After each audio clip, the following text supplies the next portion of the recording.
میرے نبی پاک علیہ الصلوۃ والسلام کے غلام حضرت طارق بن عبداللہ رضی اللہ تعالیٰ عنہ فرماتے کلمہ پڑھنے سے پہلے ایک دفعہ ہمارا سارا قبیلہ تجارت کے لیے نکلا تھا، اور اس وقت منظر یہ ہوتا تھا کہ ہم اپنی عورتوں کو بھی ساتھ لے جاتے تھے۔ 6 مہینے سفر کرنا ہوتا تھا، اونٹ گھوڑے ہم بیچا کرتے تھے، عورتیں بھی ساتھ رہتی، کھاتے بھی پکاتے بھی۔ کہتے ایک سفر سے ہم واپس آ رہے تھے تو مدینے کے باہر صحرا میں ہم نے پڑاؤ کیا، اکیلے رسول پاک صلی اللہ علیہ وسلم، کہتے نبی پاک تنے تنہا اکیلے، حضور نہ سیر کرتے کرتے ہمارے قافلے کے پاس سے گزرے، خیمے لگے تھے، پڑاؤ کیا، محبوب تشریف لے آئے۔ کہتے حضور سید عالم صلی اللہ تعالی وسلم تشریف لائے، کوئی قبیلے میں سے قافلے میں سے حضور کو جانتا نہیں تھا۔ ایک سرخ رنگ کا اونٹ تھا ہمارے سردار کا جو بکنے سے رہ گیا تھا، بڑا خوبصورت۔ کہتے نبی پاک کو پسند آ گیا۔ حضور پوچھنے لگے تم کون ہو؟ کہا جی مسافر ہے۔ کہاں سے آئے ہو؟ فلاں جگہ سے آئے ہیں۔ کس لیے آئے ہو؟ ہم تجارت کی غرض سے نکلے۔ اونٹ بیچو گے؟ بیچنا ہے۔ کتنے کا سودا طے ہوا؟ اس نے کہا اتنے لینے، حضور نے کہا اتنے دینے، اب بات طے ہو گئی۔ کہتے ہیں لگام حضور نے پکڑی اور فرمانے لگے وہ سامنے میرا شہر ہے جس کا نام مدینہ، وہ میرا شہر ہے، میں ابھی مدینے جاتا ہوں، اپنے غلام کو بھیجتا ہوں اور تمہیں آ کے نہ قیمت دے جاتا ہے۔ محبوب گھوڑے کی لگام تھا، اونٹ کی لگام تھا، میں نکیل تھا، میں اونٹ تھا سرخ رنگ کا۔ حضور لے کے جب نکلے نا، تھوڑا سا چند قدم آگے گئے تو ان میں سے ایک شخص بولا، کہنے لگا سردار آپ سیانے لوگ ہیں، سمجھدار ہیں، اس شخص کا نام پوچھا آپ نے؟ قبیلہ پوچھا ہے؟ ایڈریس کا پتہ ہے؟ پتہ ہے کہاں رہتا ہے؟ اتنا قیمتی اونٹ دے دیا۔ وہ سردار بھی کہنے لگا، سارے کہنے لگے یار ان کی باتوں میں اتنی لذت تھی، ان کے گفتار و رفتار اتنی باوقار تھی، مزیدار تھی کہ ہوش ہی کوئی نہیں رہا۔ بھئی ہم پرانے تاجر ہیں، کبھی اس طرح کا سودا کیا ہی نہیں جس طرح کا آج ہو گیا۔ اوہو واقعی کچھ نہیں یاد رہا، کوئی سمجھ نہیں آئی۔ وہ ابھی نظر آ رہے، ایک آدمی دوڑ کے جاؤ، دوڑ کے اور جا کر کے نا ان سے کہو، بڑی جائز بات ہے، وہ ناراض بھی نہیں ہوں گے۔ ان سے ایک شخص کہو کہ بھئی اونٹ دے جاؤ، پیسے لے آنا اور اپنا مال لے جانا، دوڑ کے جاؤ۔ ایک شخص دوڑنے لگا تو سردار کی بیوی خیمے کے اندر تھی، پردے کے پیچھے سے بولی، کہنے لگی خبردار کوئی پیچھے نہ جائے، اگر پیسے مل گئے تو ٹھیک ہے، نہ ملے تو میں دے دوں، کوئی پیچھے نہ، کوئی نہ جائے پیچھے۔ سردار کہنے لگا تو جانتی ہے؟ کہنے لگی نہیں۔ کہا گارنٹی کیوں دے رہی ہے؟ تو کہنے لگی تم نے ان کا چہرہ نہیں دیکھا؟ تم تو سودے کر رہے تھے، میں پردے کے پیچھے سے دیکھ رہی تھی۔ پیر مہر علی شاہ صاحب کو کسی نے کہا تھا نبی پاک کا حلیہ بیان کرے، بتائیں حضور کے کان مبارک کیسے تھے، آنکھیں کیسی تھی، ناک مبارک کیسی تھی، بینی مبارک کیسی تھی۔ تو پیر مہر علی شاہ صاحب کہنے لگے کوئی مثل نہیں ڈھولن دی، کہنے لگے مجھ سے نہیں بیان ہوتا حضور کا حلیہ، کوئی مثل نہیں ڈھولن دی، تو چپ کر مہر علی، ایتھے جا نہیں بولن دی، بس کر، تو بیان کر سکتا ہے اتنی طاقت۔ اعلیٰ حضرت نے کہا لم یاتی نذیر کپی ناظر مثلے تو نشد، پید آ جانا۔ کہا حضور مثال تو تب آپ کی بنے گی نا، کوئی آپ کی طرح کا پیدا تو ہوگا، تبھی مثال بنے گی، تو جب ہوا ہی نہیں تو مثال کیسے بنے گی؟ کہنے لگی کوئی نہ جائے، نہ پیسے آئے تو میں دے دوں گی۔ میں تو پردے کے پیچھے سے دیکھ رہی تھی، ان کے چہرے کا وقار دیکھا، ان کی آنکھوں کی روشنی دیکھی، ان کے لفظوں کا حسن دیکھا۔ تم 50 باتیں کرتے تھے، وہ ایک جواب دیتے، اور گنے چنے لفظ بولتے تھے، ان کی سادگی کا وقار دیکھا۔ جانے دو، نہ پیسے آئے تو میں دوں گی۔ کہتے حضور گئے، تھوڑی دیر کے بعد ایک کالے رنگ کا حبشی غلام آیا، پیسے بھی پکڑے اور اپنی چادر میں نا کھجورے باندھ کے تو پیچھے ڈالی ہوئی، اور دیہاتی لوگ پیچھے نہیں ڈال لیتے، کھجورے ڈال کے پیچھے۔ کہتے ہیں وہ آئے اور ان کی آنے کا انداز بھی بڑا نرالا تھا۔ کہتے ہیں وہ جھومتے جھومتے اللہ کا ذکر کرتے، اللہ الصمد کرتے پہنچ گئے، اور آگے کہنے لگے تم سے میرے نبی نے اونٹ خریدا؟ تم سے؟ کہا ہم سے خریدا ہے۔ کہنے لگے یہ تمہارے پیسے؟ اور پھر چادر کھول کے صحرا پہ بچھا دی، کہنے لگے یہ تمہارے پیسے، اور کھجورے کھاؤ، میرے نبی نے تحفہ بھیجا ہے، کھاؤ، حضور نے تحفہ بھیجا ہے۔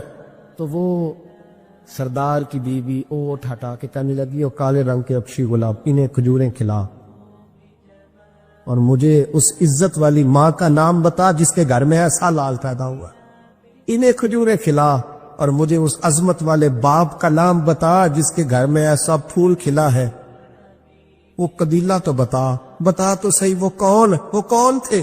2 گھڑیاں رکے ہیں پر خوشبوئی پھیل گئی ہے، رنگ ہی بدل گیا، تار کوئی مثل نہ ڈھولن دی، تو چپ کر مہر علی ایتھے جا نہیں بولن دی۔ ایک روایت میری نظر سے گزری، اور کیا ہی انداز ہے، امام زرقانی نے لکھی، ایک صحابی ہیں حضرت ابو قرصافہ رضی اللہ تعالیٰ عنہ، حضرت ابو قرصافہ رضی اللہ تعالیٰ عنہ فرماتے میں چھوٹا تھا، میری اماں اور میری خالہ مجھے ساتھ لے گئی، میں نے کہا کہاں جانا ہے؟ کہنے لگے آؤ نبی پاک کا کلمہ پڑھنے جانا ہے، پڑھیے درود شریف صلی اللہ، سارے پڑھیے، پھر پڑھیے ایک دفعہ صلی اللہ تعالی علیہ، حضور کا ذکر ہو تو فوراً درود پڑھنا چاہیے۔ نبی کریم علیہ السلام کی بارگاہ میں نا میری خالہ اور میری اماں دونوں مجھے ساتھ لے گئی کلمہ پڑھنے، کہتے ہیں جب ہم حضور کی بارگاہ میں پہنچے، کلمہ پڑھا، واپس آئے تو میری اماں اور میری خالہ آپس میں بات کرنے لگی، میری خالہ کہنے لگی تو نے دیکھا ہے ان کا بولنا کتنا مزیدار، میری خالہ کہنے لگی تو نے تو وہ دیکھا لیکن وہ جو غلام آیا تھا اس کے ساتھ ان کا رویہ کتنا پیارا تھا، تو نے دیکھا جب وہ کھانا کھا رہے تھے تو پہلا خیال انہوں نے ہمارا کیا، بار بار وہ ان کا ذکر کرتی، کہتے آپس میں حضور کی شانیں بیان کرتی، میری اماں بھی میری خالہ بھی۔ بالآخر بات لمبی ہو گئی تو میری اماں بولی، کہنے لگی بس کر، ہم کتنی عظمتیں بیان کریں گے، مجھے تو 3 باتیں سمجھ میں آئی ہیں۔ کتنی؟ 3 باتیں مجھے سمجھ میں آئی ہیں۔ کہا وہ کیا؟ تو کہنے لگی ما رأینا مثل ھذا الرجل احسن وجھا ولا القى صوبا ولا البنا کلاما، کہنے لگی مجھے تو 3 باتیں سمجھ میں آئی ہیں کہ نہ اتنا خوبصورت چہرے والا کوئی شخص دیکھا ہے، اور نہ اتنے صاف کپڑوں والا کو دیکھا ہے، اور نہ ہی اتنی میٹھی بولی بولنے والا کوئی دیکھا ہے۔ تینوں باتوں کی کمال ہے، ظاہری حسن بھی کمال، کپڑوں کی صفائی بھی کمال، اور رسول پاک کا بولنا بھی کمال، لب و لہجے میں مٹھاس بھی خوبصورتی والی۔ یہ اصل حسن ہے کہ ظاہرت بھی انسان بڑا منزہ ہو، باطناً بھی بڑا صاف ستھرا ہو۔ میرے رسول پاک علیہ الصلوۃ والسلام کا طریقہ مبارکہ پتہ کیا تھا؟ حضور صلی اللہ تعالی علیہ وآلہ وسلم جب مسجد میں نماز پڑھ لیتے تو حضرت جعفہ رضی اللہ تعالیٰ عنہ فرماتے، بخاری کی حدیث ہے، فرماتے میں مدینہ شریف میں آیا تو حضور نماز پڑھ لیتے تو صحابہ نبی پاک کے پاس آتے اور حضور کا دست مبارک پکڑ کے پہلے چومتے پھر چہروں پہ ملتے، پہلے چومتے پھر چہروں پر۔ نبی پاک کے صحابہ حضور کے قدم بھی چوما کرتے، قدموں میں جھکا کرتے تھے۔ یہ تو بھائی اس وقت پتہ چلتا جب کسی سے پیار ہو جاتا، جب کسی بندے سے، میں اکثر مثال دیا کرتا ہوں اکثر کہ کسی کا بچہ پیشاب کرے تو کہہ آتی ہے، الٹی آتی ہے، لیکن اپنا بچہ بالوں میں بھی کر دیتا ہے، پھر کوئی کہہ نہیں آتی چونکہ اپنا ہے نا، پیار ہو گیا ہے نا۔ اب وہ کیفیت جب کسی سے محبت ہو جاتی ہے نا تو کچھ چیزیں صرف سمجھنے کی نہیں، کچھ چیزیں ایسی ہوتی ہیں جو محسوس کرنے والی ہوتی۔ اس نے کہا تھا عشق ایک ڈھونگ ہے، میں نے کہا تجھے عشق ہو خدا کرے، پھر کوئی تجھے اس سے جدا کرے، تو اسے تسبیحوں پہ پڑھا کرے، تو اسی کا نام جپا کرے، تو گلی گلی پھرا کرے، پھر میں کہوں کہ عشق ایک ڈھونگ ہے اور تو نہیں کہا کر، پھر میں کہوں کہ عشق ایک ڈھونگ ہے اور تو، اس نے کہا تھا عشق ایک ڈھونگ ہے تو میں نے کہا تجھے عشق ہو خدا کرے۔ بھائی یاد رکھو جب انسان کو محبت ہوتی ہے تو پھر اس کے انداز بدل جاتے ہیں، اس کے طور طریقے تبدیل ہو جاتے ہیں۔ وہ میں اکثر ایک بات کہا کرتا ہوں، میں کہتا ہوں بچہ باہر سے برگر کھا کے آ جاتا ہے رات، اماں کہتی بیٹے روٹی کھا لو، کہنا دوسرا گوبھی پکائی میں نہیں کھانی، حالانکہ برگر ہے کھا ہے، دور سے کھا ہے، تو اماں اس کو کہتی ہے پھر میں سوئیاں نہ بنا دو تھوڑی سی اپنے بیٹے کو، فٹافٹ چاول نہ تجھے ابال دوں، ساتھ میں باریک دال بنا دے، تو کہتا نہیں میری مرضی کا پکاتے ہی نہیں، میں نے نہیں کھا ایسی۔ اب ابا جو ہے نا، ابا وہ اماں کو سمجھا رہا، کہتا چھڈ پرا، بھوک لگے گی تو آپ ہی کھا لے گا، تو نہ ایڈی ٹینشن ہے ایویں پہ تینوں ستاندا ہے۔ اماں کیا کہتی ہے؟ کہتی نہیں مجھے نیند نہیں آ، کہ کھائے گا تو سکون آئے گا۔ اب اس کو آپ لاکھوں دلیلیں دیں کہ سیانا بیان ہے, بچہ نہیں ہے, 22 سال کا ہے, 24 سال کا, چھوڑ تو کیا کر رہی ہے. لیکن اماں کو کوئی سمجھا سکتا؟ کیوں نہیں سمجھا سکتا کہ اسے اپنے بیٹے سے پیار بڑھا. وہ کیا کرے, وہ مجبور ہے. اس کے دل کی کیفیت اس طرح کی ہے کہ کوئی دنیا کی طاقت اسے سمجھا سکتی؟ سوال ہی نہیں پیدا ہوتا کوئی اسے سمجھا سکے. یہ ممکن کیسے ہو, کیسے سکتا ہے؟ یہ محبت ہے. میرے رسول پاک علیہ السلام کے صحابی حضرت جعفہ فرماتے, میں حضور کی بارگاہ میں آیا تو صحابہ کیا کرتے, نبی پاک کا دست مبارک پکڑتے, پہلے چومتے پھر چہرے پہ ملتے. بخاری ہے. فرماتے میں نے کہا یہ کیا کر رہے ہیں؟ پھر اچانک میرا بھی دل کیا ذرا کر کے تو دیکھو. کچھ چیزیں چکھنے پہ پتہ لگتا ہے کتنی مزیدار ہے. کہتے میں بھی قریب گیا, حضور کہ دست مبارک میں نے ہاتھ ڈالا. فرماتے ہاتھ پکڑا ہی تھا کہ نبی پاک کا ہاتھ برف سے بھی زیادہ ٹھنڈا. فرماتے پھر میں نے پکڑ کے چہرے پہ ملا تو کستوری سے زیادہ خوشبو آ رہی تھی دست مبارک.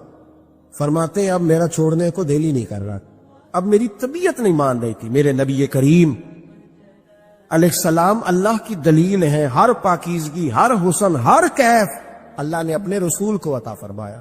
دنیا کی جتنی غلاظتیں تھیں, جب کوئی حضور کے قریب جاتا تھا تو ساری غلاظتیں دور ہو جاتی. کما ارسلنا فیکم رسولا منکم یتلو علیکم آیاتنا ویزکیکم. اللہ فرماتے میرے محبوب تم پر میری آیتیں پڑھیں گے اور تمہیں پاک فرما دے, تمہاری ساری ناپاکیاں نبی پاک دور کر دے, ہر غلاظت تم سے دور ہٹ جائے. ایک صحابی ہے حضرت شیبہ بن عثمان رضی اللہ تعالی عنہ, وہ کہتے ہیں میرے والد کو اور میرے چچا کو مسلمانوں نے احد میں قتل کر دیا تھا. میرے دل میں بڑا غصہ تھا, بڑا جلال تھا کہ کبھی مجھے موقع ملے تو میں بدلہ لوں گا. کہتے فتح مکہ کے بعد نبی پاک علیہ السلام حوازن کی جنگ کے لیے نکلے. مجھے پتا چلا حضور جا رہے ہیں تو میرے اندر شعلے بھڑک رہے تھے انتقام کے. روز میں منصوبہ بندی کرتا, پلاننگ کرتا کہ کسی طریقے سے میں ان تک پہنچوں گا اور بدلہ لوں گا. کہتے ہیں نبی کریم علیہ السلام نہ حوازن کے لیے پہنچ چکے تھے. فرماتے میں بھی جنگ میں جا کے شریک ہو گیا اور میں نے طریقہ اس طرح کا اختیار کیا کہ کسی طریقے میں حضور تک پہنچ جاؤں. سمجھ آ رہی ہے میری بات کی؟ نبی کریم علیہ السلام تک کسی طریقے پہنچ جاؤں. فرماتے ہیں لڑتے لڑتے, لڑائی کے 2 طریقے ہوتے تھے. کبھی تو ایسے ہوتا تھا کہ ایک دو آدمی مل کے آپس میں لڑتے تھے, پھر گمسان کا رن پڑتا تھا, گھمبیر ہو جاتی تھی جنگ, سمجھ نہیں آتی تھی تیر کہاں سے آیا, نیزہ کہاں سے آیا. فرماتے جب گمسان کا رن پڑا نا, مجھے موقع مل گیا, میں حضور کے قریب پہنچ گیا. حضرت شیبہ بن عثمان رضی اللہ تعالیٰ عنہ کہتے جب میں پہنچ گیا تو میں نے نا دیکھا کہ اب حضور کے قریب لوگ نہیں ہیں. فرماتے میں نے نا فوراً تلوار اٹھائی, تلوار اٹھا کے میں حضور کو معاذ اللہ شہید کرنے ہی لگا تھا کہ ایک نور چمکا حضور کے سامنے. بڑی درود صلی اللہ علیہ وسلم. کہتے ایک نور چمکا, اتنی تیزی تھی اس نور میں کہ میری آنکھیں بند ہو گئی, میرے ہاتھ سے تلوار گر گئی, آنکھیں چندھا گئی میری. فرماتے تلوار میرے ہاتھ سے چھوٹ گئی. اب جب وہ روشنی مدھم ہوئی نا تو میں نے دیکھا نبی پاک سامنے کھڑے مسکرا رہے ہیں.